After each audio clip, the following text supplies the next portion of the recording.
matière d'éducation et de la formation, les dispositions de la loi numéro 25/59 du 22 juin 1959 tendant à rendre obligatoire la fréquentation scolaire dans la République gabonaise a été complétée par la loi numéro 16/66 du 9 août 1966 portant organisation générale de l'enseignement en République gabonaise. À cet effet, des efforts importants en matière de scolarisation tant des filles que des garçons sont déployés. Il s'agit entre autres de la construction de plusieurs salles de classe et des structures d'accueil sur l'ensemble du territoire national, la distribution gratuite des manuels scolaires, l'octroi des bourses d'études aux élèves méritants, l'appui scolaire aux orphelins par la distribution des trousseaux scolaires et la prise en charge des frais de scolarité dans les établissements privés secondaires et supérieurs du pays, l'organisation des états généraux de l'éducation au mois de mai 2010 et du forum de la formation et de l'emploi au mois de juillet de la même année, aboutissant ainsi à de nombreuses recommandations allant dans le sens de la redynamisation du secteur de l'éducation et celui de la formation professionnelle, au nombre desquels la prise en compte des questions de genre, suppression des stéréotypes sexistes dans les manuels scolaires, l'allocation des bourses spéciales aux filles qui s'inscrivent dans les formations scientifiques, le recrutement de plus d'enseignants dans le domaine des sciences. Au Gabon, l'école est laïque et composée d'ordres d'enseignement divers, publics, privés et religieux. Le système compte en 2019 près de 602 048 élèves de la crèche-garderie à l'enseignement supérieur. Environ 24 719 enseignants pour 4 057 établissements répartis sur l'ensemble du territoire. En 2010, le gouvernement gabonais organise les états généraux. Le constat est mitigé, pour ne pas dire amer.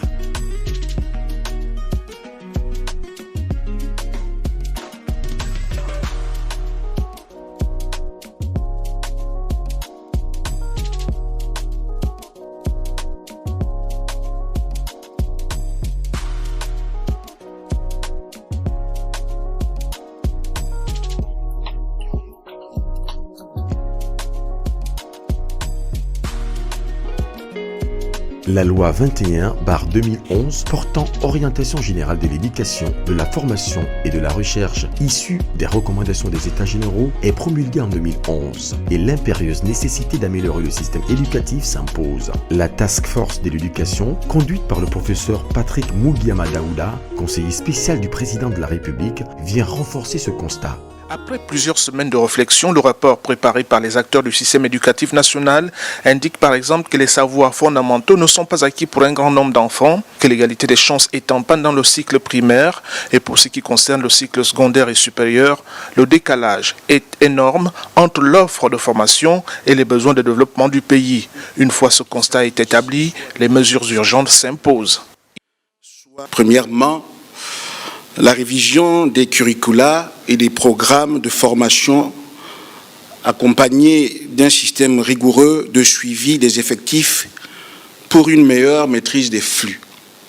Deuxièmement, le développement des filières professionnelles adaptées au marché de l'emploi et la mise en place d'un système de contrôle strict pour restreindre l'orientation dans les filières saturées. La principale recommandation de cette task force de l'éducation gabonaise est de former désormais pour l'emploi, ce qui signifie qu'aller à l'école ne sera plus simplement aller en classe. Le système éducatif gabonais est sinistré.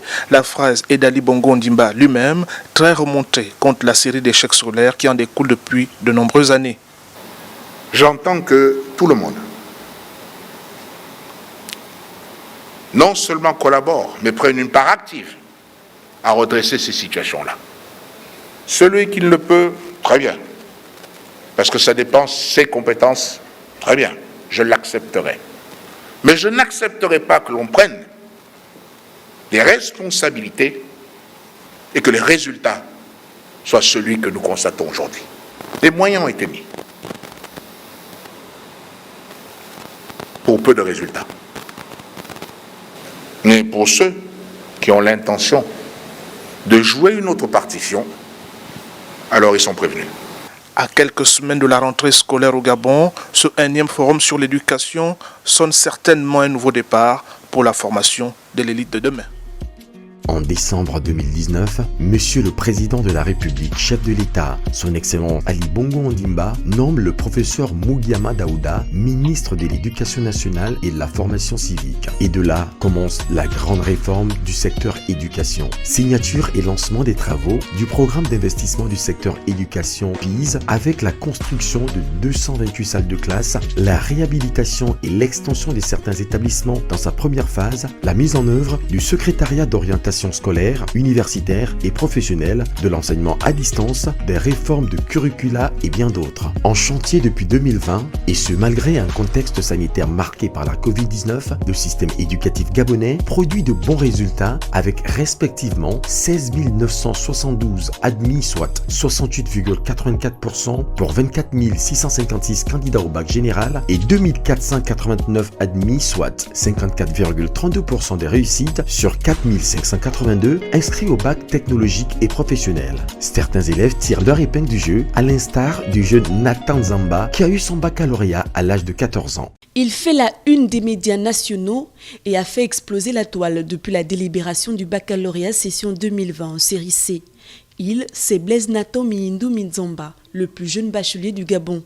Vivant à Ngoumié, dans la commune d'Ovendo, issu d'une famille nombreuse, ce jeune Gabonais âgé de 14 ans seulement est une véritable bénédiction pour ses parents, qui tentent de nous expliquer comment Blaise Nathan y est parvenu. Quand on l'a amené à la crèche, les maîtresses avaient jugé que c'était inutile de le laisser à la crèche, puisqu'il s'exprimait déjà. Donc je crois qu'ils l'ont pris à 2 ans pour le mettre dans la classe des 3 ans. Il arrive un jour, oui, je ne suis plus dans la classe des 3 ou 4 ans, on m'a envoyé à la classe des 5 ans. Et puis à partir de là, c'est comme ça que, pour faire même le CEP, il fallait demander l'autorisation de l'IDEA. Nathan, 14 ans, et son aîné Sarah, âgée de 16 ans, tous deux en série C, ont décroché avec brio ce précieux sésame qui donne accès à la cour des grands. Ce n'est pas le corps qui dit à l'esprit ce qu'il doit faire, mais plutôt l'esprit qui dit au corps ce qu'il doit faire. Si on travaille rigoureusement, il y a de fortes chances qu'on ait de bons résultats scolaires. Pour cet amoureux de la science, de la nature, des jeux vidéo et maniaque du rangement, ses prestations ne surprennent pas son entourage, vu ses relevés de notes, ses tableaux d'honneur et ses différents prix de distinction. L'année 2017-2018, quand j'ai fait ma seconde, à la fin d'année, l'établissement a organisé une remise de prix. Et c'est lors de cette remise de prix que j'ai obtenu l'ordinateur que vous m'avez vu utiliser. Oui, et l'année académique 2018-2019, en fin d'année toujours, l'établissement aussi a organisé une remise de prix. Et j'ai eu encore un autre ordinateur offert par monsieur l'ancien Premier ministre Casimir Oyemba.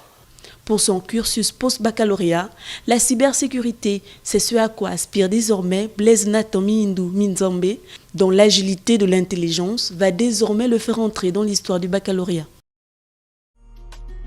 À l'international, le système éducatif gabonais se distingue également. C'est ce qui ressort du rapport du programme d'analyse des systèmes éducatifs de la Confémen, PASEC de 2019, qui classe le Gabon 2e en langue et 2e en mathématiques au sein de la conférence des ministres de l'éducation des États et gouvernements de la francophonie, Confémen. La politique éducative à visage humain, le pari de l'essor des infrastructures et du système éducatif passe par l'intensification des politiques de solidarité du gouvernement en faveur de l'éducation et la formation civique.